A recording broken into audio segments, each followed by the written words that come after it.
We interrupt this program for a special news bulletin. Throws toward the corner of the end zone. It is intercepted! Intercepted! The Ducks have the ball! To the end zone! Oregon! Mariota dives! Touchdown! They hand it off straight out! C.J. Burdell wins the game for Oregon! Inside the 10! A hat-trick, a touchdown from Justin Herbert! Howard's going to run for it. Time runs out, and that'll do it! Welcome to the Big Ten, Oregon! They storm the field at Autzen! All right, Duck fans, here we go. Welcome into our first live episode of the Ducks Rising podcast, sponsored by Backer. My name's Zachary, Neel. You know my co-host over there, Travis Rooke-Ley. Travis, what's up, man? How we doing? Pretty good. Good to be with everyone live. Excited for the first show. Thanks to Geoff for joining us. Excited to be here. Absolutely. We are thrilled to be joined by our good friend Geoff Schwartz today for this live show. Geoff, what's up, man? How we doing? I'm good. I'm excited for this week. You know, it goes by fast, right? You play Saturday, and all of a sudden it's Wednesday now, and before we know it, it'll be Saturday, 3:30 Eastern. So I'm looking forward to it, especially in this weekend where there's not a ton of great games. I mean, Oregon will be front and center at 3:30 right in the middle of the day. I mean, Oregon is competing with Colorado versus Delaware on Fox. That's the same. It's a game at the same time as Oregon, Oklahoma State. So I think people will tune in. It'll be fun to watch. Yeah, I think it should be a fun one, and we'll talk later about why it may be more fun now than it was originally because of what some of the coaches have said to each other. But we've got a really fun show for you guys today. If you're tuning in already, thank you for joining us. I see some more people trickling in as we get started, so welcome. Just a heads up, we will be taking questions throughout the show as they come up. So if you have anything to ask, if you want Jeff's opinion on anything, shout it out in the comments, and we will work to get everything answered before we close up in the next hour or so. Gentlemen, let's dive into week one. By now, we all know the storylines. We've done our rewatches. We've watched Jeff's great film review. In general, Geoff, I'll start with you. What were you most impressed by on Saturday? It's hard to judge success in kind of a blowout against an inferior opponent, but what did you see that you really liked? Okay, I think the best thing is this, right, is there were so many new starters and nothing looked amiss, right? Nothing looked like it shouldn't. And you even go to the secondary, we have two freshmen playing, and redshirt freshmen. I think I counted 20 guys that were either in their first or second year that played their significant snaps. And you add in a guy like Washington, who hasn't really played very much, or other players in their third year, and it didn't look messy.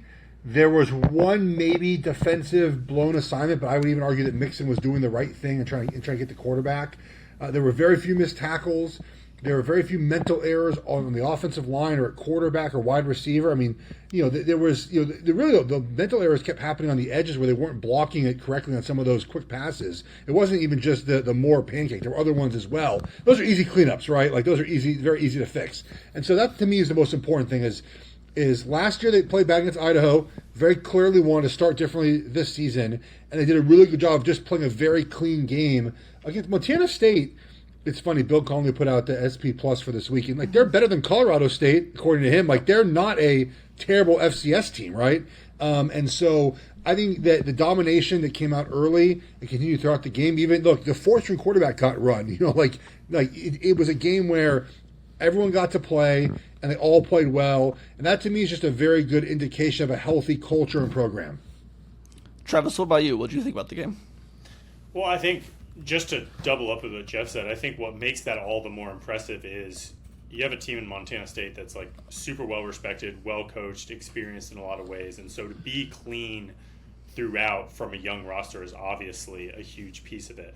I mean, the depth for me was crazy. I was watching the mid fourth quarter today on my replay, and I'm looking at guys who, as I put in my takeaways, like probably start for Oregon teams in the last 10 years. Like there's guys on the 2s, 3s, 4 out there offensively and defensively that like fit every size, speed, athleticism combination we're looking for, and look like, competent players who know where to be, obviously know the play, like are dialed in. So I just think the 1 to 85 top down was so impressive. I feel like I'm used to mid fourth quarter watching half walk-ons, seeing another team drive for late touchdown, seeing that score tighten. Like that's not going to be the type of roster we're running out late in games this year.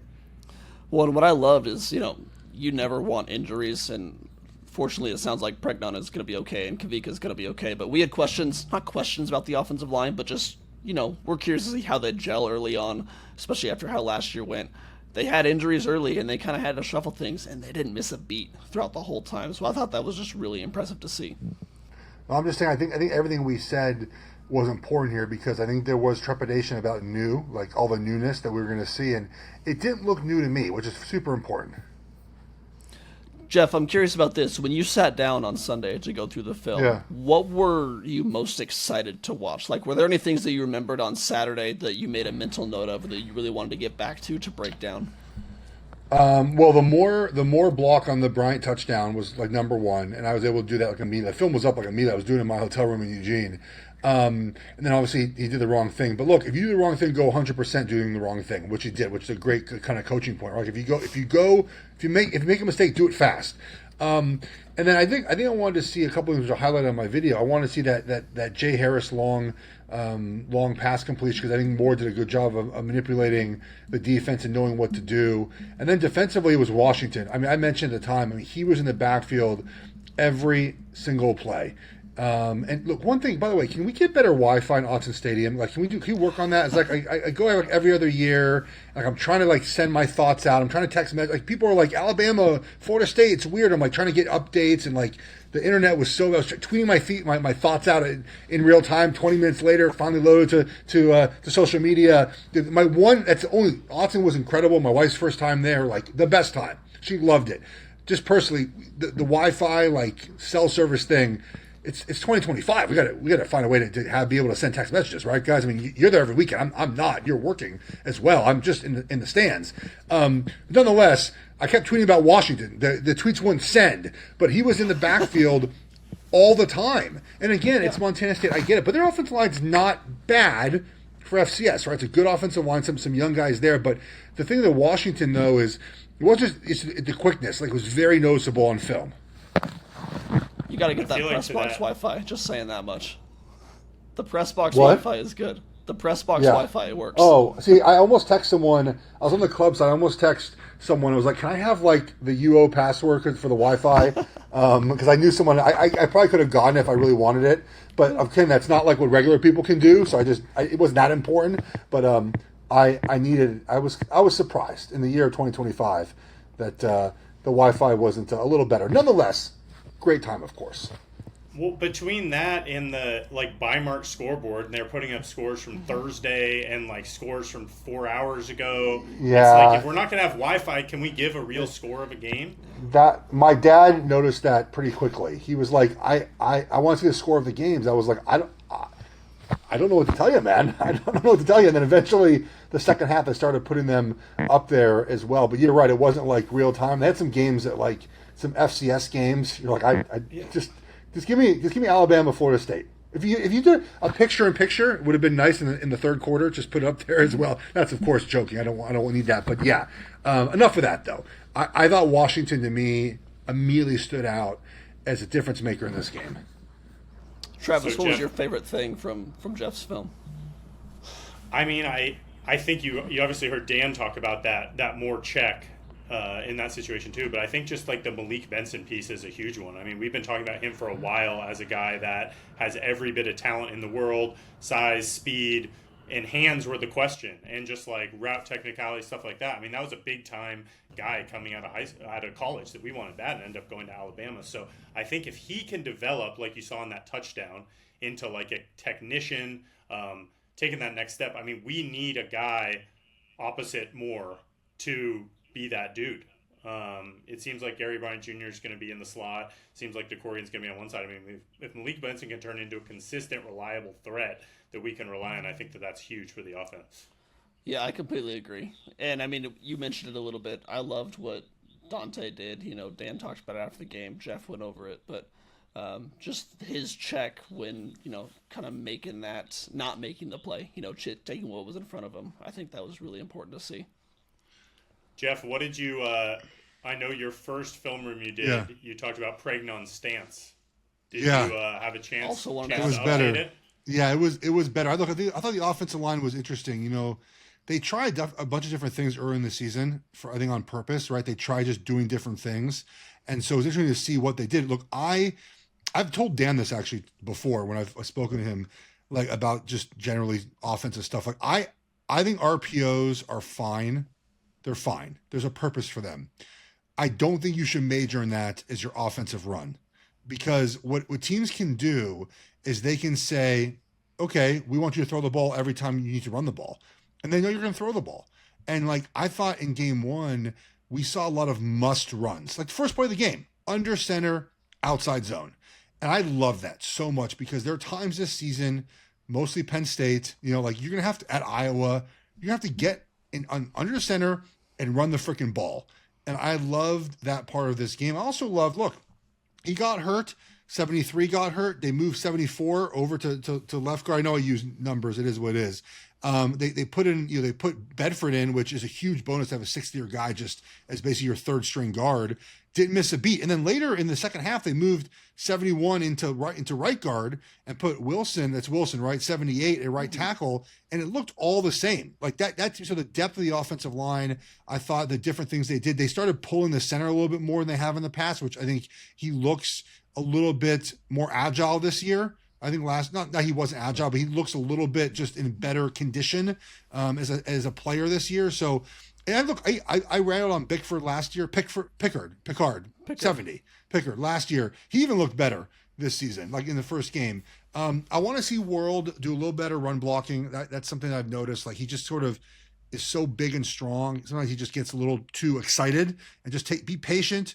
Get your hands where they have to be, get your feet where they have to be. Other than that, I thought it was a really good job. I mean, I don't think Dante Moore got touched at all in that game.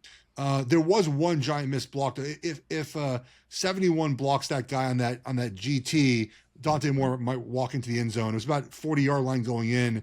I like the quarterback runs. They had 2 of them, right? They had one early on. They had the one later. So seeing Dante Moore used in the run game is really an advantage for a team that can do that correctly. Travis, we got a question here from Adam. It says, J-Mac is looking as good as well. What are your thoughts on Kyler Casper? Just curious if you can answer that. I mean, I think, it's fluid every week. I mean, he was out there plenty on Saturday, but I think that, in terms of what McClellan can offer, a little more versatility when it comes to that position. And then I think, like we said, I mean, Malik Benson, in terms of just like the long speed that he offers, I think there's going to be opportunities for Casper, especially I think Austin mentions it here, like in the red zone. I think that he has utility there, but I mean, I think it's fluid. It's hard to take away many things from the running back rotation, wide receiver rotation right now, but I think it's pretty clear that J-Mac and Benson may be a hair ahead right now, but that doesn't mean that Casper's in a bad spot. And I think that you get to a situation where you're down inside the 20 and need a big threat. I mean, I think that he certainly has utility there. Jeff, question for you from Matthew. He says also from the Palisades, can you give us an idea of what a detailed morning routine would look like on Saturday game day for the players or the coaches with a 1 p.m. kick? So they got there I think I saw Dante Moore got there 8:30, I think, in the morning. I think I saw the picture of that. I mean, that's super early, but you typically get there. This is 2.5 hours before a game. It's sort of when you get sort of in the locker room, maybe 2 hours before a game. Some do it 3. I mean, college is different because you all go together. I mean, the NFL is what I obviously did for a long time. You sort of get there when you want, and you have everyone's different routine. Some guys will go stretch. Some guys will go in the hot tub. Some guys will go even in the cold tub. Some guys will listen to music. Some will not. And the goal is just to get ready however way you need to do it. Obviously, the players go back on the field. Not all of them go back on the field to warm up. Some just warm up when it's time for the team to warm up. So it really depends on what you need as an individual player to get ready to play. Some guys are watching film on game day morning. Some are not. Some go to the bathroom a bunch because they're nervous. Some do not. Like, it just depends on who you are as a player. So I think that that sort of differs coach to coach. I mean, some coaches are looser about it. I think Dan, I would imagine, lets the guys do what they want to get ready to play. Thank you guys for those questions. Keep sending them in. We'll continue to answer them throughout. As we go further, we're going to talk more about some guys from this last game. Look ahead to Oklahoma State. Before we do that, though, Travis, will you tell me a little bit about Backer? Yeah, I know each of us are kind of repping our different backer material right now, so I just want to give one of our amazing sponsors a big shout. Corey over at Backer is an Oregon guy. He's an Oregon alum. Went to the same high school Zach and myself did at South Eugene. But he has created this line of Oregon material. As you can see, we've got the block UO on all of our stuff. I'm wearing the warm one, which is the big puffier coat. But just the detail and everything. I mean, you can see on the inside cover here, we got the fight song in it. It's just so every little piece of the jacket has been well thought out, detailed, everything. And I just know as we get in, deeper into the season, colder games, this is going to be something Duck fans can rely on. I would just encourage them to check them out. Jeff, I know you got the cool one over there. Yeah, I got the pullover. I can't wear the big puffy jacket like you can in September 3rd, but I can definitely rock this one. Look, I use these in Charlotte. I have the lightweight windbreaker as well, sort of the waterproof one, and it really is what I think a lot of times things say they're going to keep you dry. This has kept me dry. I've used it in Charlotte. We've had rain for a long time in August, and it's very comfortable. It's easy to wear. It fits over my clothes. I was worried about the size, obviously being a bigger guy, and it works quite well. And this pullover is super nice and comfortable, and so it's really just good material. It's really worth it. I was telling Travis earlier, I mean, my wife gives me crap all the time because I wear my pullover, the hoodie pullover, all the time in the house, day after day, because she keeps the AC on a little bit colder than I would like her to. But I got to keep a sweatshirt on, and it's perfect. It's not too heavy. You don't get too hot, but it's nice for those little indoor days when it's a little bit cooler than you want it. Yeah, I can see that. I mean, definitely Backer, bckr.com.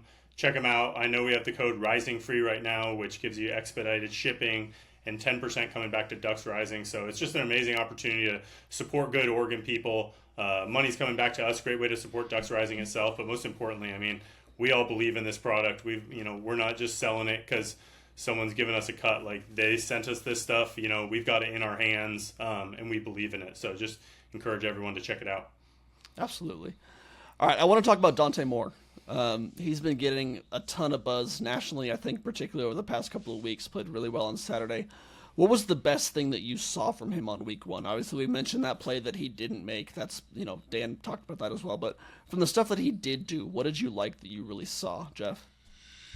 So I just think it was a full command of the offense, right? I highlighted the Benson touchdown. He just knew where to go with the ball immediately. And there were other times I thought were impressive where it was, he'd look right or he'd look left. I'm pointing left right now. He'd look left, he'd look 1-2, and then hit number 3. There was, I think, a third down that Bryant kind of caught a little spot route where he was the third guy in the progression. On the throwaway, not throwaway, the 5-yard rush to set up the field goal there. I mean, he could have waited maybe for Cooper to come, you kind of get eventually inside, but he just look, it's not, we're up 14-0. Let's go to 5. Maybe this weekend they go for it on 4th and 5. Certainly possible. But also they did if there's 100 different ways to pass the ball, they used 5 of them against Montana State. And Montana State, to be fair, they played super deep safeties. They weren't going to let them throw deep. They didn't really try to throw deep. It was a very just packaged game plan. And I really felt too the one opportunity to throw the ball was that 2-minute drive, and he did a really good job. I actually am curious to see the next couple of weeks. They're going to have to cut out some of the game plan for him to throw the ball. They're going to have to, before we get to Penn State, something's going to have to happen next couple of games where you just say we're spending 3 drives. He's going to, we have 40 passes in us today. That's going to have to happen at some point. Because you mentioned the wide receivers, right? Moore is good, but still a young kid. Benson feels pretty good. Sadiq feels like he's one of the top 3 options, but you probably need a 4 and a 5. You mentioned Casper earlier. Casper to me is more of a straight line guy. He's going to be just running down the field, run deep post routes, big red zone guy to catch the ball. So I just thought Moore played a very controlled. I mean, look, the incompletions were, he threw it a little too hard to Sadiq one time. Sadiq dropped the pass as well. I think he had a throwaway one time. It was a very just complete game plan from him. Travis, what about you?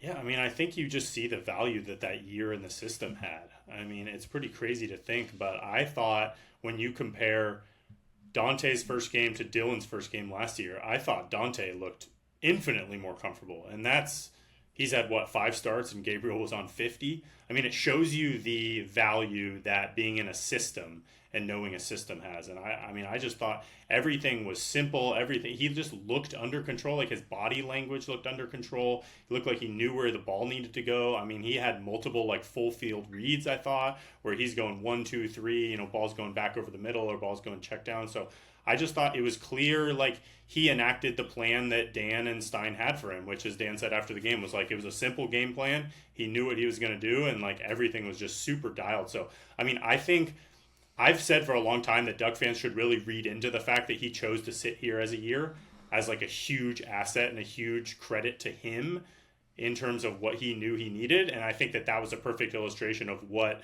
learning for a year and learning a system does for a guy. Well, and Geoff mentioned, too, just the command of the offense. I mean, Geoff broke down the pass to Jay Harris over the middle in his film, and we talked to Dan about that, and then Dante about it yesterday. He said that, he switched away, he shifted the line away from a loaded front, and I asked Dante, I think yesterday, about what he saw from that. He's like, yeah, we drilled that several times in practice. We knew that they were going to line up like that at some point, so I did the check that we knew was going to happen, and the play worked out how we thought it would. So that's stuff that, that's the value that you get from being in the program for so long. And, his first career started at Oregon, but he, it didn't feel like it at all. It certainly didn't. And look, there was a lot I think he had to learn, and I think that you saw that with him deciding to sit last year. And also, look, someone on the staff told me that they view him more of like in a Bo Nix mold than a Dylan Gabriel, just from a board, and just you saw that with some of the empty stuff that they did. Dylan Gabriel just didn't do a lot of that last year. And they let Dante do, and even just in game one, a little more. Remember, early last year, there was a lot of check with me as the line of scrimmage, and the offense, and he mentioned it was kind of too heavy in week one, and this didn't feel that way at all. He was under control, he's making the checks, he was doing what he has to do, and dude, he's got a cannon of an arm. Like, the ball flies out of his hand. So I'm curious, again, I think they have to add sort of, something every week just to get ready for Penn State. Travis, what do you want to see more from him in week 2? I mean, I think it's hard because, like Geoff said, you have to look for opportunities to like push the ball down the field and give more opportunities in the pass game. I think a lot of Duck fans went into the game being like, "Oh, I've heard so much about Dante Moore's arm talent. We're going to take a bunch of deep shots." And I don't think we really saw any for the most part Saturday. I mean, the selfish part of me would love to see us, take some deep shots down the field, but I also think like your best stuff, it doesn't really make sense to roll that out right now. So I think the thing, just to get back to what impressed me about Moore, was you see arm talent like show itself in a lot of different ways. I think people naturally attribute it to 50-yard bombs, but for him, it's just like, boom, ball's out of my hand and into guys. I mean, you saw it on the Benson touchdown. You saw it on a couple of the comeback route. Like, the effortless nature at which he gets the ball out, that's arm talent too. And so I think we'll see a little more the next couple of weeks in terms of down the field stuff. It's just something I'd like to see. Geoff, I'll ask you this. We've got a game of proof now, and it feels like it may be a little bit too early to be asking this question, I know, but have your expectations changed at all after just, finally seeing him on the game for a full game as a starter? What do you think is like a reasonable ceiling for him now? Yeah. Look, I mean, I made this point in some of my preseason talk. Like, we've had 2 straight quarterbacks go to New York for the Heisman. I don't know why he couldn't be the third. He's just as talented as those guys. And then obviously it's early, it's game 1. And I'm curious about Oklahoma State this week. I know we'll get into Oklahoma State a little bit. I watched their defensive film. I don't know if he'll have a lot of pass attempts this week either. I'm just curious sort of how they get that out of him. If they took, I think if I recall in the game, they took sort of one of those where he did that rollout, right? The Bo Nix did, right? Where you pin the defensive end and then roll out. He found a 10-yard gain. Like, just take the 10-yard gain. No one was open. Montana State was playing the safeties way back. He hit the deep dig early in the game, which was good. He looked left. He looked sort of down right and then looked or middle of field. I mean, he was able to do those things, but no one's going to give it to you, man. Just take the 7, 8, 9 yards. I mean, it's moving the ball down the field. And so I'd love for him to throw the ball deeper. I really would, but I don't see the purpose of doing it if the defense is not giving it to you. Well, and that's I feel like that's the Will Stein effect, and that's what we've seen from the last 2 guys is like Stein, and he said it in fall camp. Like, he is a believer in if there is 5 to 7 yards there, like, take your win and keep the ball moving. I think he had some quote in fall camp of like, my biggest focus is just like keep the chains moving and possess the ball. And the more we possess the ball, especially get the ball over the 50, like now we've got 4 downs to score touchdowns. So I think it's clear that's made it to Dante, and like there's a little shift in terms of, efficiency versus shots.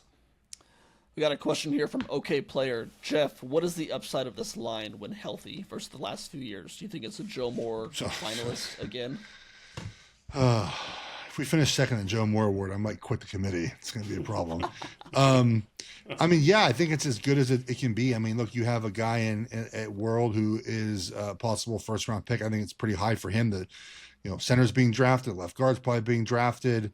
It's a very talented group, and so. Yeah, I mean, the ceiling's as high as it can be. It's just a matter of winning that award for whatever reason, man. It just hasn't gone home, man. I don't know what it is about them that we can't seem to win that award. We've been second place 3 times now in my time doing it in 19 and 23 and 24. So it's frustrating, but the group can be really good. And I think too we saw the tight ends block really well, the wide receivers block. Like the entire group is brought in to just being really physical, and that shows on the film. Yeah, I was amazed by. I mean, obviously we've talked about the receivers blocking, but by Kenyon's blocking in particular, like we know that he's so good. He's such a good block. He's such a good blocker. I don't know why he didn't get credit. He was dominating dudes last year. I don't know why he didn't get credit for that. He's going to be a first round pick. He's such a valuable weapon. Look, the NFL is hard to guard tight ends. It's impossible in college. You don't have anyone to guard them. You just don't. It's that simple. Like you just don't have those guys, and you can't design a defense really, in my opinion, to stop a tight end. We've seen every year where these tight ends, Bowers and Warren. I mean, the ball's going. Even last year, remember we played Michigan. Like Loveland, it's like the ball's going to him every time, and it didn't matter. He still caught the football. They're impossible to stop. So I'm very curious to see what they do with him. And look, I saw in this game too. There were 13 sets, right? One receiver, 3 tight ends, running back. The amount of versatility you have when you have multiple tight ends allows you to do a lot of different things. And then you can see the defense pairs it. If the defense wants to go big, you pass the ball. If the defense wants to go small, you run the ball. So it gives you an opportunity to do a lot of different things based on what the defense will show you. Travis, question from Sean. Do you guys think after the struggle from last year's starts, do you guys think that it's all gas and no breaks this year during these non-conference games? I mean, I think that probably impacted the mindset and the discussion in fall camp a little bit. I also think that we talked about this last week, Zach. Like you have a team of unproven guys who are clearly hungry to compete, and I think that's a big difference last year. I think the last year you have a veteran, experienced team, a lot of guys who have established themselves at this level. Like it's not ideal, but it makes sense, I suppose, why you might coast into a season a little bit. You've been there before. You know what's to come. You know the big games come later in the season. I mean, there's a bunch of freshmen, sophomores, redshirt freshmen who haven't played college football before. So, I mean, you could just tell the level of, like, excitement. Those guys were fired up to be out there. Those guys were ready to – so, like, I just think that goes first quarter to fourth quarter, and it's going to be the same thing these next 3 games. I think, too, one thing I noticed, and I was actually looking for this, like – we scored in the third quarter, which we didn't do last year. Did not do much. And I think that was important to me. Like, come out of halftime, defense, forced a field goal. By the way, I don't know if I actually very much was. The Montana State fans cheered so loudly after both field goals. They did. Like, I loved it because it's like, screw it, man. Like, let's just enjoy ourselves. We got some points. Like, I loved it. They were so happy, and they should be. It was a tough matchup for them. They should absolutely celebrate as much as they want for those field goals. But I thought third quarter was important. We came out and scored, which we did not do last season. That was a problem, as we know, multiple times last year. I think, Travis, you mentioned like the amount of young guys that played. They're going to play hard the entire game, and you're going to see, I think, until you get to Penn State, and that includes a conference game, obviously, you're going to see a lot of guys play. I mean, they basically did entire line shift in the secondary. They just like put 4 out, put 4 in, or put 5 in, put 5 in. Obviously defensive line, they line shift. Like they do things like this, and they have to find out who those core guys are when it really gets into tougher games. Yeah, let's stay on these young guys. By my count, and this count could be wrong, but I think 27 players who were either true freshmen or redshirt freshmen got in this game. A lot of them early on in the game as well. There are dozens of players that we could highlight here, but off the top, who stood out to you guys the most from that group? Geoff, I'll start with you. Well, I mean, obviously Moore was pretty impressive. I thought that Finney played really good. I mean, to be that big and run like that, I highlighted that play, like his ability to run across the field like that. Again, the secondary players, and Montana State didn't do very much, but I just thought they were in the right place. They tackled well. Like no one missed it. I don't think we missed any tackles. It's just like all those little things that are no dumb penalties, like at all. and which I think, again, is super important. Those running backs are good, man. Like the Hughes thing, I just think those guys might be better. Like I know Hughes played a lot. He didn't get a ton of carries. He had second most snaps. But I just think that, like, they're good. Like they're like that's why they're playing. They're that good as running backs. And so that's some guys that stood out to me as far as the young guys. Travis, you? Yeah, I mean, you mentioned the running backs at the end there. I think you can tell Hill, especially, just in terms of the dynamic and like the juice he brings back there. It's a little different than everyone else in that room. So I think he's the type of guy you're going to see opportunities for throughout the year. And I mean, they just got to find opportunities to get him the ball, given the like speed that he brings, which is something that's a little bit different than the rest of that room. I mean, even a guy like Wyatt. I mean, Wyatt comes in at the end and just trucks a running back, basically like dives over him and gets a sack in his third snap. So like these are, I mean, this freshman class I mentioned on Twitter this morning is going to go down as an all timer. I mean, I think there's very much a world in which Finney and Offord are both day 1, day 2 NFL guys for sure. I mean, you add in Hill, you add in DeCorian. I mean, Cooper Perry's out there. He's in the 2 deep. I mean, he's playing. He was in there third or fourth.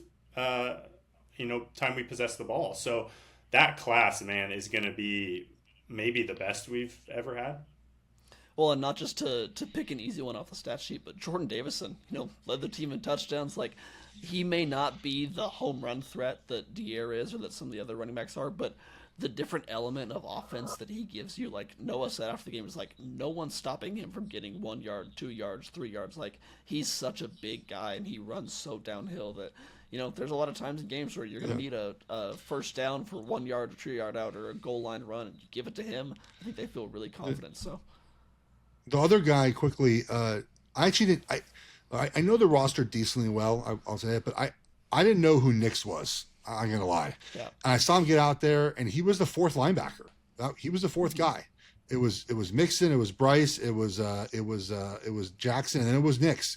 And dude, he looked good. Like, I've complained about the linebackers for a couple of years now. I think sometimes we don't really see things quite as well as we should from that position. I thought Nick saw everything he should. I think he was where he's supposed to be. He was active. He kind of looked. There's a linebacker look when you play the position. Like he kind of like you kind of stand like the shoulders are broad, kind of like arms out. Like he kind of like looked that part, if that makes sense. Like like using Ray Lewis, right? Like kind of just like big shoulders, big chest, like out arm. You know what I mean? Like he kind of like had that look to him. I'm not saying it's Ray Lewis, obviously, but like he just looked like a true middle linebacker type. The other thing that's interesting, that not one of the young guys, but Blake Purchase played off the ball a bunch as like an outside linebacker type. Like he didn't really rush the passer. That was interesting. This schematically, like there was a time when Montana State, I think third or two, they kind of put big guys in, and Purchase was the third off the ball linebacker. That had not something I didn't see coming either. So I feel like we're going to transition a little bit to Oklahoma State here. I feel like we could have started the show with this, but credit to us for saving it. Can we talk about Mike Gundy for a little bit? If you haven't seen the headlines, Oklahoma State's coach had a lot to say about Oregon's NIL and their budget, how much they spend on their roster. He also floated the idea that the Ducks should maybe schedule non-conference games against teams with similar budgets, ignoring the fact that this home-and-home was scheduled back in 2018 when the teams were actually ranked like right next to each other in the top 25. I looked. Geoff, what were your initial thoughts when you heard what Gundy had to say and when Dan made his response last night? My initial thoughts were he watched the film and thought he's getting his ass kicked this weekend, and he's just setting up the reasons why. And I watched their defense play. They're watching their offense without their starting quarterback feels kind of pointless, but without the guy who's going to play this weekend, the starting quarterback got hurt. I think he just watched the film and was like, holy shit, we are very far behind. And it was a shot at his booster, but also it was a shot at Oregon. Like, I know Oklahoma State fans, it was a complimentary because you didn't have to, the thing about paying Dante more extra to stay, like there were little things he said in there. Like if you just said like Oregon has good players, they pay a lot for them, but they develop them and they do a good job. Like end of story, that's done. But to exaggerate $40 million a year on the roster, we know that's not true. I read this all the time, right? Oregon does pay. They don't pay the most for every player. I cannot stress this enough, right? You guys know this. You talk to the same people I talk to. They don't pay. Some guys they do. Some guys they say, you know what? You're that good. We're paying you all the money, okay? The other guys, they don't do that. They don't do that. The guys come because they like the coaching staff, they like the plan. Oregon is so buttoned up when it comes to the plan they have for the players, the resources they have for them. They don't have to pay the most money for all these guys. So it's just insulting to do that. And whenever you have the connotation of they just quote unquote pay the players, you don't give credit to the coaches and the staff for developing these guys. Because, look, plenty of teams have 5-star guys. They don't pan out. Oregon's done a great job of building these guys up, and you see that. Like, I think Washington's one of the better cases for that. I mean, Bo Nix guys was like a throwaway first-round pick, like starting for a team that people think is going to be a playoff team this season in the NFL. So I just thought it was foolish. I love Dan's answer, man. Look, you can tell we've known Dan's 4th year with Lanny now. You can tell when he's watched the film as well, and he knows what's about to happen. I'll tell you, look. I watched Oklahoma State's defense. If they structurally play the way they played against UTM, we will not know the name of the punter again this weekend. It's that simple. Like, they just cannot play. They certainly can play this way. We are going to rush for 300 yards. It's like that simple. And so I think Lanning knows this. I think Gundy knows this. I mean, Oregon's a 28.5 point favorite against a Power 4 team. It's not Montana State. It's a Power 4 team that they're 28.5 point favorites against. And maybe it's a tad high, I get it, but I saw someone projected at 32.5. And so I think both coaches saw the film and determined what was going to happen already, and Gundy was trying to find an excuse. Well, and you look at last year, I mean, different team, different roster, they've got a lot of transfers, but Oklahoma State had the 126th best defense in the nation out of 134 teams, and I don't think they improved that much. So Travis, we know Dan, he loves his motivational material, his bulletin board stuff. What do you think he's telling his players this week about that? I just wish we could. It sounds like he learned his lesson from the Colorado game a few years ago, letting the ESPN cameras in, but I wish we could. We need to get a mole in there to hear the pregame and all the talk this week. To see what that. I mean, it's just so rich coming from Oklahoma State, which had like the richest booster, honestly richer than Phil, for Gundy's first 15 years there. Yeah. Who built crazy facilities and everything. And then, I mean, like you said, Geoff, and I've heard other people mention this. I mean, I think it's clear it's a booster ploy on his end. And then, I mean, Dan, that was the elite of the elite press conference he had the other night with everything that happened. I mean, that one was a double watcher for me. And, I mean, he's gonna, that's the thing. It's just like, the guys on the roster, I mean, Geoff, you mentioned Washington. I mean, he cost something, but it wasn't anything crazy. Betcher is a developed walk-on. Sadiq, nothing crazy. I mean, you just think about the guys who are our highest impact players. Oklahoma State had every shot at them that we had. So, I don't know. It's just typical. Oregon, people just love to use Oregon as the boogeyman for everything. Yes. NIL. It's Oregon. It's Oregon. And yet, it's just investing in winning. I mean, that's what Dan said. He said, we're proud to be at a place that values winning. Same with Ohio State. Same with Texas. Same with every other team in the top 10.